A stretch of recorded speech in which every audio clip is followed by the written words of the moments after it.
À travers le cabinet Trainis spécialisé dans la formation professionnelle continue, la formation Made in Mali est à l'honneur à Paris. Les 24 et 25 octobre 2017 se tient au Salon Hoche à Paris un forum sur les PPP. Et plusieurs personnalités d'envergure sont attendues pour intervenir. Le PDG Daouda Coulibaly nous en dit plus. Donc, je suis Daouda Coulibaly, président directeur général de Trainis, un cabinet de formation professionnelle continue basé en Afrique, mais qui intervient également en Europe, et plus précisément à Paris, sur des thématiques de formation de courte durée à destination d'un public africain, des cadres moyens et supérieurs. Pourquoi avoir déplacé, je suppose que c'est le premier forum du genre, pourquoi l'avoir délocalisé sur Paris au lieu de le faire par exemple à Bamako?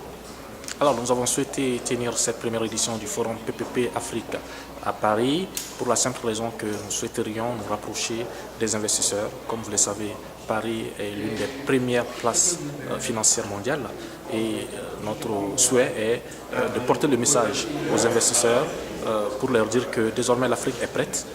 L'Afrique peut accueillir des investissements d'envergure pour des projets d'État structurant et que la dynamique partenariat public-privé est désormais en œuvre sur le continent africain, raison pour laquelle nous avons invité de nombreux officiels africains, des ministres notamment, pour qu'ils viennent justement relayer ce message auprès des investisseurs français et européens. Quel a été le critère de choix pour désigner les différents intervenants que nous allons voir ici défiler aujourd'hui et demain?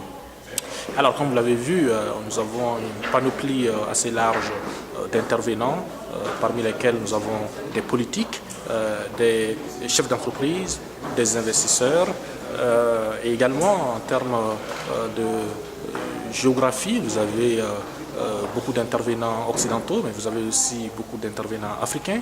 Donc le but, c'est de créer un cadre effectivement mixte de dialogue, d'échange sur les points de vue qui peuvent parfois être différents d'un continent à un autre, d'un pays à un autre. Et quels sont vos rapports aujourd'hui avec le public? J'entends par là le gouvernement, étant donné que vous formez, vous êtes dans la formation, et vous ne formez pas simplement pour le privé. L'État, à travers ces structures, peut avoir besoin aussi de vous. Quels sont vos rapports aujourd'hui? Alors, tout à fait. Vous savez, au niveau des formations Trainis, nous avons à peu près 60% de nos clients qui viennent du secteur public. Nous avons beaucoup de modules qui s'adressent effectivement aux cadres, aux fonctionnaires, au cadre de l'administration publique, notamment des thématiques liées par exemple aux procédures de passation de marché, des procédures, des formations liées, comme on l'a dit tout à l'heure, au partenariat public-privé, mais également aux finances publiques telles que le CDMT, le cadre de dépenses à moyen terme. Donc c'est pour dire que nous ciblons à la fois le privé, mais aussi le secteur public qui, encore aujourd'hui, représente une grosse partie de notre clientèle.